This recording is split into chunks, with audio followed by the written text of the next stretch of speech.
Okay. Cool. First time live on YouTube. So okay, let's see how it goes. Yeah, I have a lot of people to share it with, but especially Julia, Victoria, and Shirley. They asked. So, okay, cool. Usually people address this question as, nature versus nurture, right? So sometimes some people say, like, what I can do is my nature. It's like I can do nothing about it. And some people say, no, there is an opportunity and possibility for people to work on themselves and to change. So first I would like to start with a question for you guys. What do you think is, where is the place of nature, and where is the place of nurture? Or can people change? Cannot people change? Where they should change? What they should not change? Any ideas? I think it's very hard for a person to change. Like, maybe you could change. No, don't do that. It's happening. No, please, yeah. Let's live it. Yeah. I think that you could change your midot. You could change your response, the way that you respond to other people, and work on your midot itself. Mm-hmm. But I think that the type of person that you are, that you can't change. It's your nature. Okay. Does that make sense? Yeah. Okay. I think you have a nefesh and you have a neshama, and your nefesh is much, much stronger. You have a natural inclination, and your natural inclination is to eat as much as you can, and to sleep as much as you can, and to sleep around as much as you can, and to be an animal. And then I think to choose the neshama over the nefesh is supernatural. And I think that is the whole point of life, is to, in fact, take your free will ability and apply it towards a higher choice than what is the natural inclination. Of course, people always say, it's only natural, it's only natural to, do X, Y, Z. It's only natural, but nah, you shouldn't be natural. You should be supernatural in Judaism. It's all about being a superhero, I think. So you say there is, basic nature, and there is another nature that is there, but you need to apply it to it. Let me put it this way. Charles Darwin said that we're 99% animal and 1% human being. I think he was being optimistic. I think to choose to be human is a very, very hard thing to do, and it's the whole point. Okay. So the nurture, as far as you say, is the process of choosing from one to another. Exactly. And the nature is what we more naturally fall into. Mm-hmm. Okay, thank you.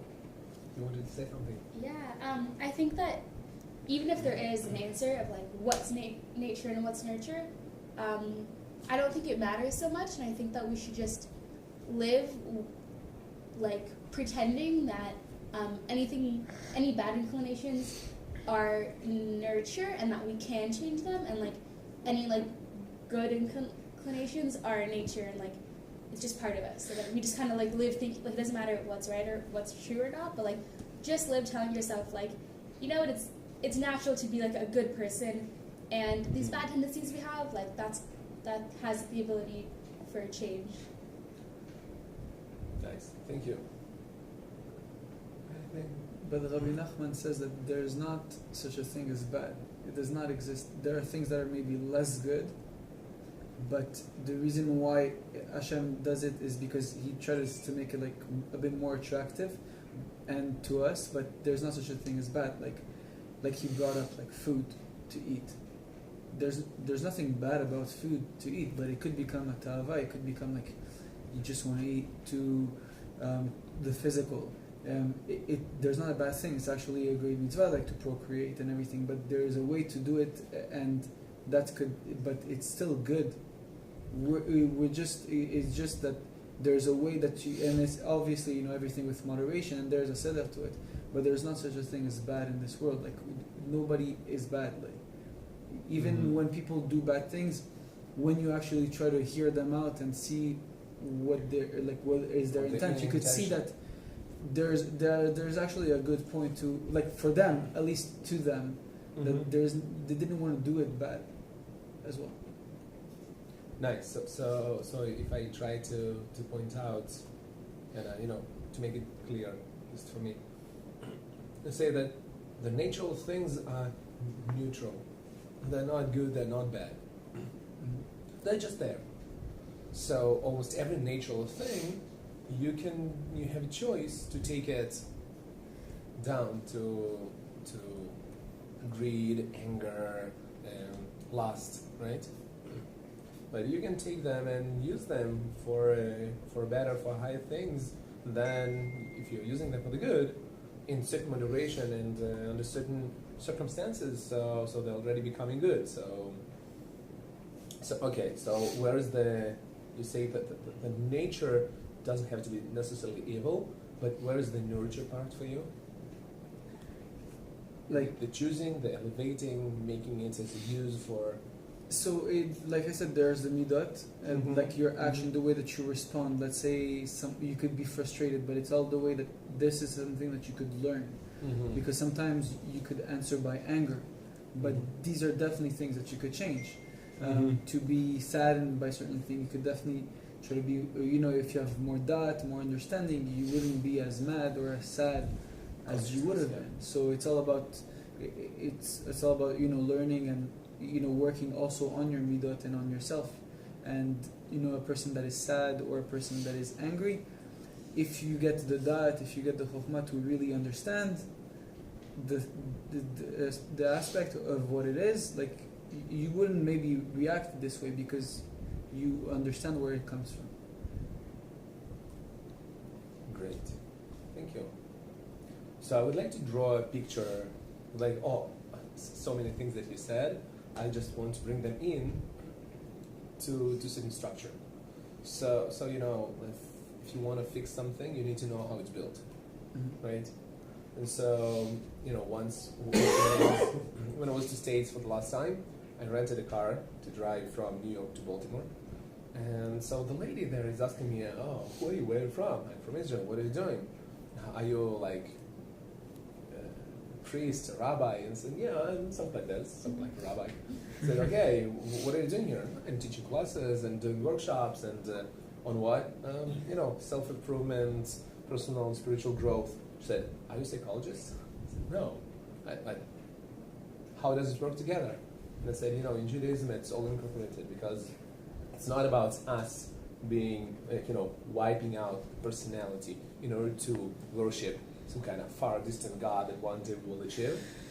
That's about discovering the godliness within the human nature, and also that's all about the human here. That's about our work. How can we change and do things, or maybe not change, to improve and stuff like this.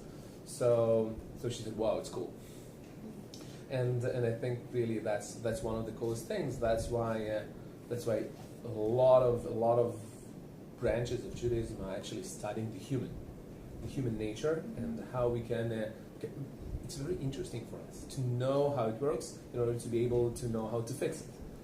It's like you can scream as much as you can that you want to help human beings to heal them, but if you won't go and learn how it works, instead of like doing the surgery, you will do the harm, and you will give a person different medicine, whatever doesn't fit, and you can kill them instead of healing them, right?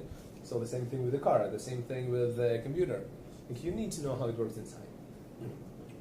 So also this question of nature and nurture, it's like if we can understand what human being is built of, like what layers of consciousness, what do we have inside ourselves, it's like this very deep, precise psychiatry, and then we can understand, okay, certain things you can change, certain things you don't need to change, certain things, and how it works, like then it's going to be easier for us to see. Okay, so let's say like this. We have a basic elementary nature.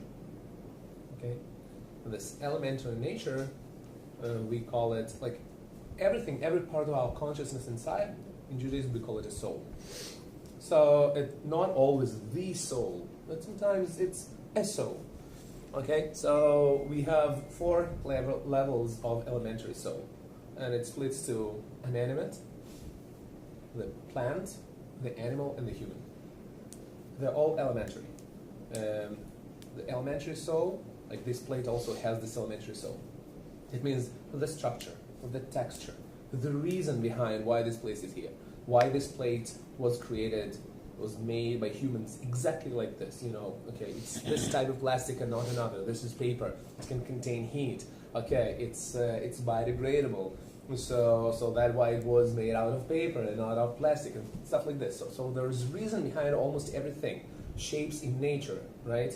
So you have the leaves of the tree, even if it's the plant, but the shape itself has been created in a way that exactly will absorb the CO2 and just all the functions that it does. So this is the anatomic part. We have nothing to do with it, mostly, right? It's just it grows. We can help our shape by right nutrition and stuff like this, but it affects your health and then it affects your shape. But actually, it's not about the shape itself. So the layer number 2, that's the plant. That means the basic life. We are alive. That's the difference one of the differences between me and the plate. That means that me and the tree are much more common than me and the plate, right? Because me and the tree, we're both alive, and the plate is not. So the third level, what is the main like quality of the plants? That they can grow and develop. The growth and development is very slow. It's like one cell after another cell, one process after another process. So this is the source of the ability to grow naturally, not only in the physical way, but also in the spiritual, personal way.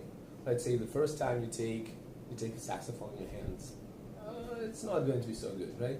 But then once again, you practice and practice and practice, and slowly you grow in this practice, and you can't avoid this slow growth. Investment, it means like you're watering the plant, it grows.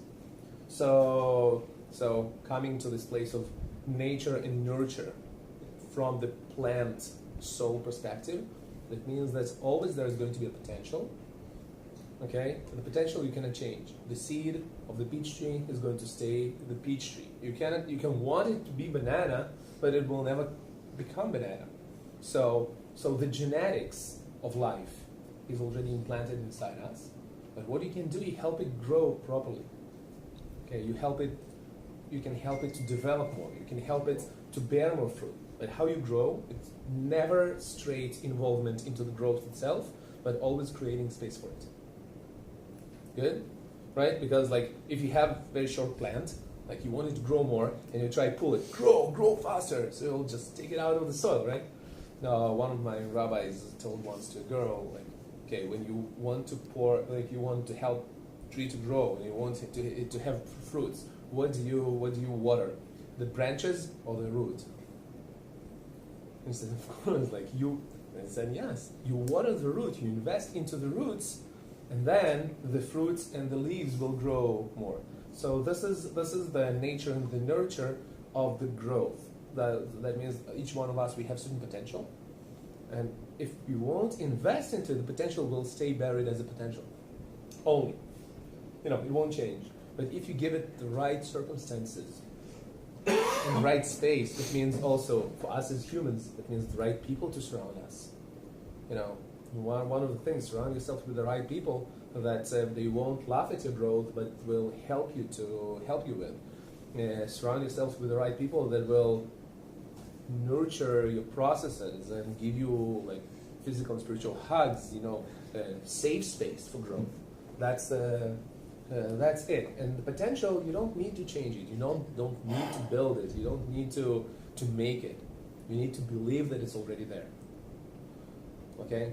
So let's say if you have wheat seeds, so you just throw them all over the field, and then you plow, then you water, and then you do huge, massive amount of work, but that's only because you believe that these seeds are alive.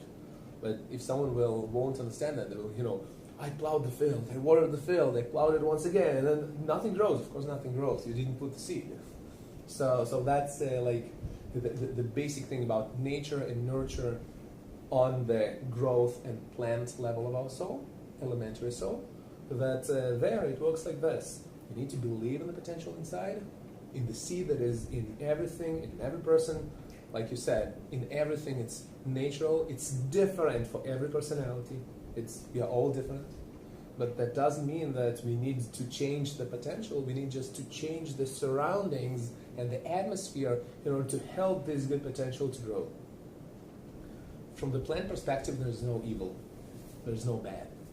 It's just, it can be bad treated, but there's no bad behavior. There's no selfishness in the tree, in the plant. There's nothing like this. Now we'll move to the third level, the animal self. Okay, the basic Kabbalistic characteristic of the animal soul inside ourselves, once again, it's not bad, but what it does, it has the ability to consciously move. Okay, that's the difference between the plant. Plant cannot move consciously. They just stop there. There's some plants that can move, like sunflower moves around the sun, right? But it's not conscious action. It's just the sun makes some parts of it drier, some parts of it getting wet, so it like moves together with that. But that's not something that's that consciously the tree is doing. But anything that we will define as animal, any type of animal, even like several cells together, like a certain like Libra. I don't remember, we studied it like 6th, 8th grade, something like this in biology class. But also it's like it's not plant. It can move. It can consciously make a decision to move. But the basic understanding of it is it moves towards pleasure and runs away from unpleasure or damage. That's the basic animal instinct. Okay? So, if you have something unpleasant, this animal self drives you away from this unpleasant experience. And when you have something pleasant, this thing drives you towards pleasant experience. And it doesn't matter what kind of nature we had on the plant level. It's like, imagine you have a plant, that means your nature, with muscles. That means some people, they're born liking sour. Some people, they're born liking more sweet. Some people, they like, being always active. Some people, they like, their comfort. And each one of us is different. It's like, if we would have time to go deeper, we would draw the 4 elements and which one of the elements is in our soul responsible to what type of activity. But let's say naturally, we'll say, from the plant type of nature, we are all different. But we are all the same on the animal side, that we run away from damage or from unpleasant experiences, and we move towards the pleasant ones. So it's all good until one point. When our animal doesn't grow, doesn't develop, it will run towards pleasant things that are short-term pleasant, but maybe very dangerous long-term, and run away from something that is a bit uncomfortable now, but can bear you much greater result in the future. And our animal self, in this way, it doesn't know that. It doesn't hear that. It doesn't understand that. It wants one pleasant thing right here and now. There was a study that was done. I heard about it. I didn't read it, but my wife told me about it. That they put like a bunch of kids, 3, 4, or 5 years old, something like this, and they said to them, "Here's your marshmallow. You can eat it now."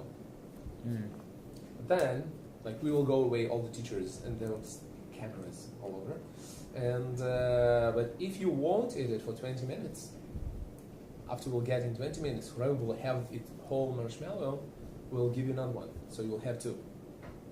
And then you see the kids sitting, trying, licking, doing all that kind of stuff. One of the kids just ate the inside and left us all on the outside, And some kids just, who cares, marshmallow? No, they just ate it. And then they kind of, they pictured all it, and they wrote down all the results. And then after 20 years, they tried to figure out, where did these kids get in life? And everyone who was able to postpone this, this marshmallow for 20 minutes, they grew, they became great people, they were moving in their lives. And kids who just immediately ate stayed low degrees, low marks, and everything. So it's like, a lot of times, if you want to achieve stuff, it's like training an animal to realize and to understand that, take the long-term benefit over the short-term. there's one thing that our animal self won't understand: idealism. Like to do something just because I believe it's true, just because I believe it's right. You can explain to your animal and to say, so many times doing right is also good long term. It's pleasant to you long term. Like integrity? Huh? Integrity, you mean, or? It's like to do the right thing, to give up upon certain food, like vegetarians, right? Okay, let's say people who are vegetarians, ideological vegetarians, they would say, I love chicken and piece of meat. Like a lot of them, I spoke to them. I love it, but I won't eat if I know that the animals suffer, right? So this is not their animal self.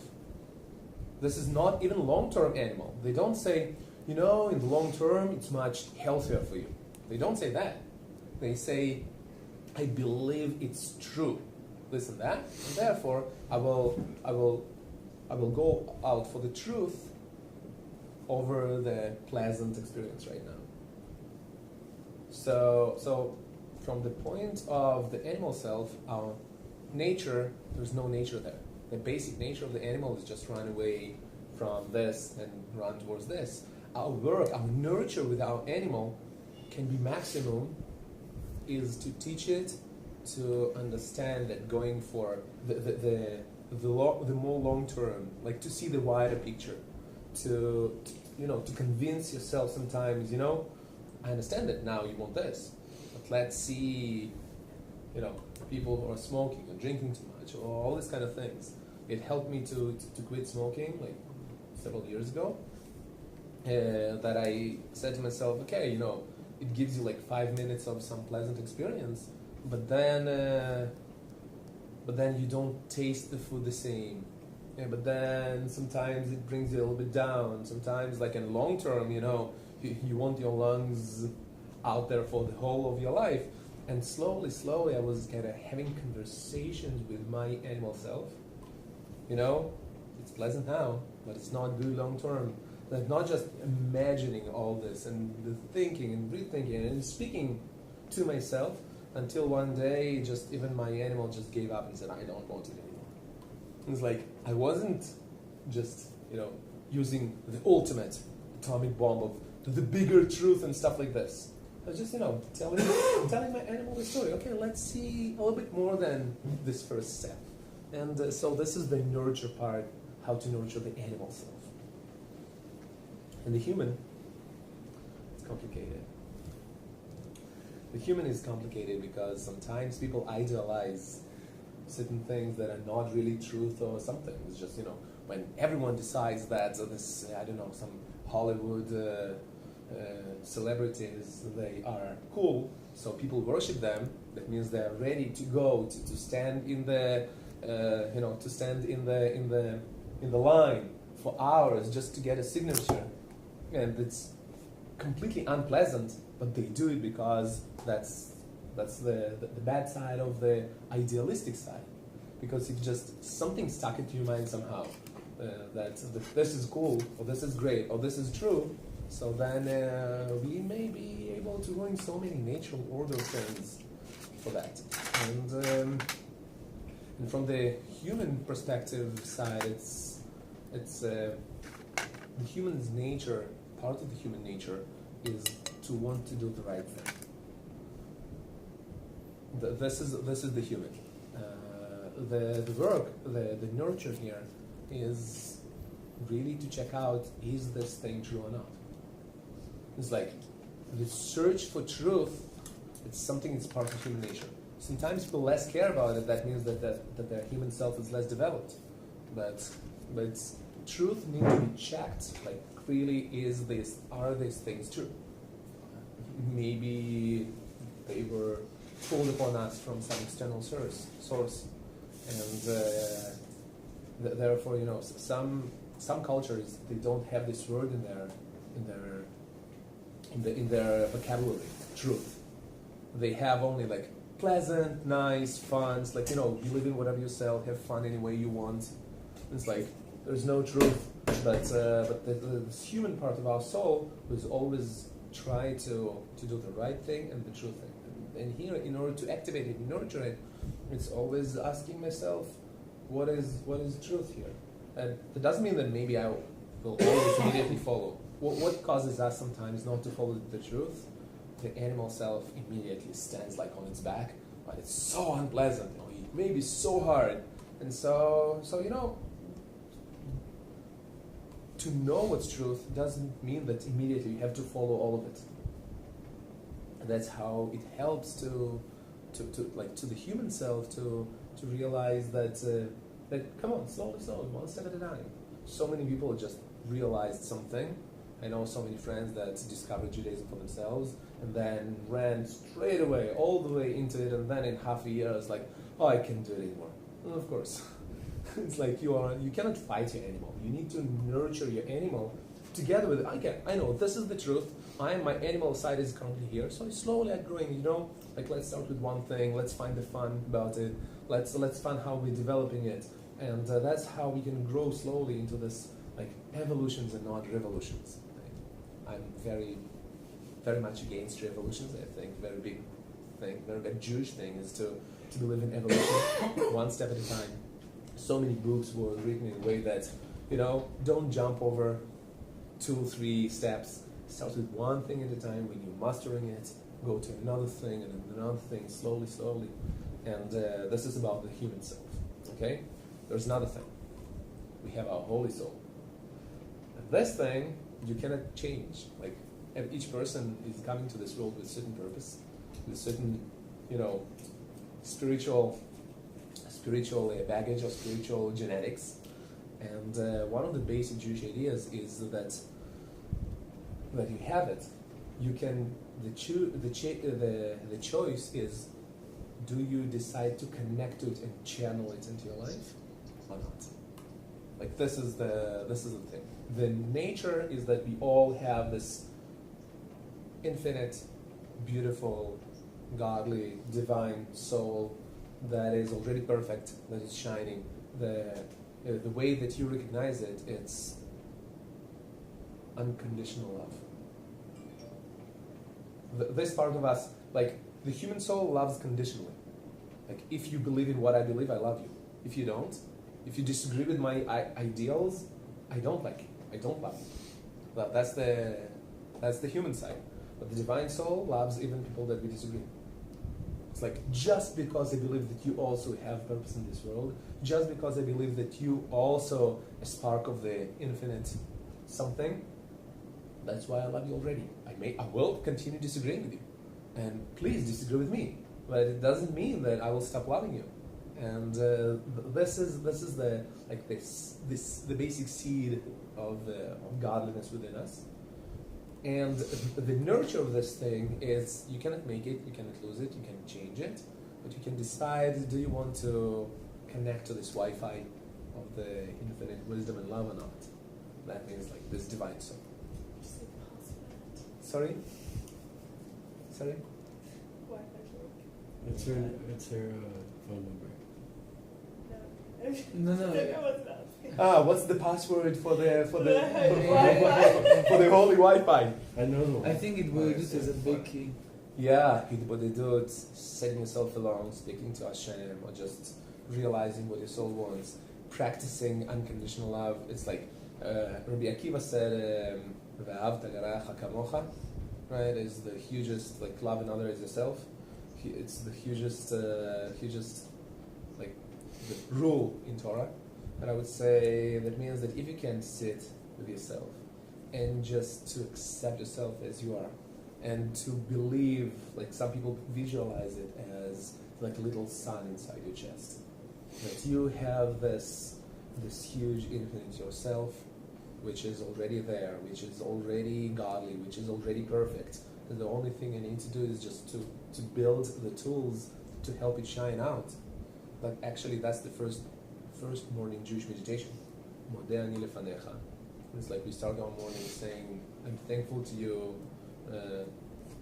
living and existing God, that you return to me my soul. Huge is your faith in me. It's like we're not starting our Jewish day, our Jewish practice with faith in God. We are starting our day with God's faith in us. It's like, and then suddenly, if you do it, it takes me sometimes 1 minute, sometimes 5 minutes. I'm just sitting on my bed, or lying on my bed with my head into the pillow, and thinking, whoa, this is something I have no idea what is it enough. But if this something believes in me, it's like, who am I not to believe in myself? When you start your morning with this, inside myself, there is something already so beautiful and shining. And the only thing I need to do is just maybe to work hard. That's the nurture part of it. The nature of every one of us is holy and infinite. But the nurture is to live the life of consciousness towards this point. And actually all the mitzvot are based on the same thing as like channeling more and more of this infinite thing into the present, into our life. So this is the nature and the nurture of this part. So let's say, if I kind of, sum it up, we have a lot of layers of our personality. Each one of them has the natural part, but also it can be nurtured. And the Jewish idea is, in most of cases, not to fight against the nature, but just to channel it, to nurture it, to help it to grow in the right way, or just if it's plant, animal, human, or divine, these parts, they have nature, the nurture part. And this is like very brief about all this topic. But in any case, one example of it. You want this? No, it's just, Just the phone is on the on the beer. Yeah. So one example of it. Once I did a workshop with some people. I don't remember. It was Hanukkah, Pesach. I don't remember. I think it was Hanukkah program. I keep note.